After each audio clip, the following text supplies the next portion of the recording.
നമസ്കാരം. മലയാളി വാർത്തയിലേക്ക് സ്വാഗതം. ചെന്ദമംഗലത്ത് ഒരു കുടുംബത്തിലെ 3 പേരെ തലക്കടിച്ചു കൊലപ്പെടുത്തിയ സംഭവത്തിലെ കൂടുതൽ വിവരങ്ങൾ പുറത്തുവരികയാണ്. ചെന്ദമംഗലത്ത് 3 പേരെ അടിച്ചുകൊന്ന കേസിലെ പ്രതി ഋതു ജയൻ സ്ഥിരം കുറ്റവാളി. കഞ്ചാവ് അടക്കമുള്ള ലഹരി മരുന്ന് സ്ഥിരമായി ഉപയോഗിച്ചിരുന്നയാളാണ് ഋതുവെന്നും അയൽവാസികളുമായി നിരന്തരം പ്രശ്നമുണ്ടാക്കിയിരുന്നുവെന്നും പ്രദേശവാസികൾ ആരോപിക്കുന്നു. ഋതു ജയൻ സ്ഥിരം കുറ്റവാളി എന്നാണ് നാട്ടുകാർ പറയുന്നത്. കഞ്ചാവ് അടക്കമുള്ള ലഹരി മരുന്ന് സ്ഥിരമായി ഉപയോഗിച്ചിരുന്ന ആളാണ് ഋതുവെന്നും അയൽവാസികളുമായി നിരന്തര പ്രശ്നമുണ്ടാക്കിയതായും ഇവർ പറയുന്നു. ഋതുവിനെതിരെ പോലീസിൽ പലതവണ പരാതിപ്പെട്ടിരുന്നുവെങ്കിലും മാനസിക ചികിത്സയ്ക്കുള്ള സർട്ടിഫിക്കറ്റ് കാണിച്ച് രക്ഷപ്പെടുകയായിരുന്നുവെന്നാണ് നാട്ടുകാർ പറയുന്നത്. ഋതുവിന്റെ പേരിൽ എറണാകുളത്തും തൃശൂരിലും കേസുണ്ടായിരുന്നതായി പോലീസ് പറഞ്ഞു. ഇതിൽ 2 തവണ റിമാൻഡിലായിട്ടുണ്ട്. റൌഡി ലിസ്റ്റിലുണ്ടായിരുന്നയാളാണ് പ്രതിയെന്നും പരാതി പലരും എഴുതി നൽകിയിരുന്നില്ലെന്നും പോലീസ് പറയുന്നുണ്ട്.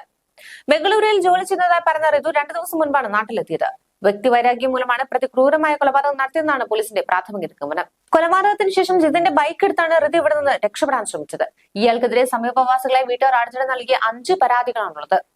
സമീപവാസികളെ കൊല്ലുമെന്ന് ഭീഷണിപ്പെടുത്തുന്നുവെന്നും സ്ത്രീകളെ കുറിച്ച് അപവാദം പ്രചരിപ്പിക്കുന്നുവെന്നും പരാതിയിൽ ചൂണ്ടിക്കാട്ടുന്നുണ്ട്. കുറെ പേരെ കൊല്ലുമെന്ന് ഇയാൾ പരസ്യമായി ഭീഷണി മുഴക്കി. ഇതെല്ലാം പരാതിയെ കൊല്ലപ്പെട്ട വേണുവിന്റെ കുടുംബം ഉൾപ്പെടെയുള്ളവർ പോലീസിന് നൽകി. ഗത്യന്തരമില്ലാതെയാണ് വേണു വീട്ടിൽ CCTV സ്ഥാപിച്ചത്. പക്ഷേ പോലീസ് നടപടി വൈകിയപ്പോൾ ഒരു കുടുംബത്തിലെ 3 ജീവനുകളാണ് നഷ്ടമായത്.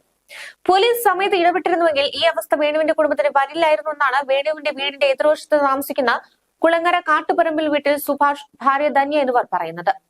ഋതുവിനെതിരെ ഒരു പരാതി നൽകിയത് ധന്യയായിരുന്നു. അവസാനം നൽകിയ പരാതിയിൽ പോലീസ് സ്റ്റേഷനിൽ 2 കക്ഷികളെയും വിളിച്ചു വരുത്തി സംസാരിച്ചിരുന്നു. തങ്ങളെ പെട്രോൾ ഒഴിച്ച് കത്തിക്കുമെന്ന് ഭീഷണിപ്പെടുത്തിയതായി സുഭാഷും ധന്യയും പറയുന്നു. ധന്യയും മകളെയും പെട്രോൾ ഒഴിച്ച് കൊല്ലുമെന്നാണ് ഭീഷണിപ്പെടുത്തിയത്.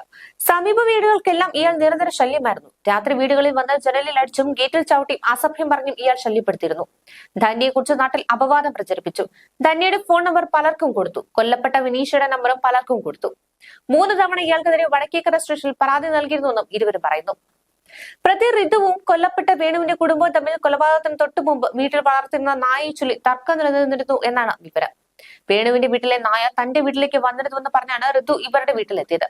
തുടർന്ന് ഋതു ഇവരെ ഭീഷണിപ്പെടുത്തുകയായിരുന്നു. ഋതുവിന്റെ കയ്യിൽ ഈ സമയം ഇരുമ്പ് വടി ഉണ്ടായിരുന്നു. ഇതിനിടെ ഋതു ഭീഷണിപ്പെടുത്തുന്ന ദൃശ്യം പകർത്തുന്ന വേണുവിന്റെ മകൾ വിനീഷയുടെ ഫോൺ ഇയാൾ ബലപ്രയോഗത്തിലൂടെ കൈക്കലാക്കി.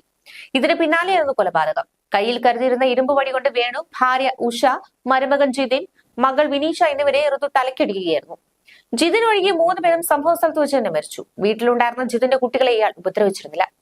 കൊലപാതകം നടന്ന ശേഷം ജിതിന്റെ സ്കൂട്ടറിലാണ് ഋതു സംഭവ സ്ഥലത്ത് നിന്ന് രക്ഷപ്പെടാൻ ശ്രമിച്ചത്.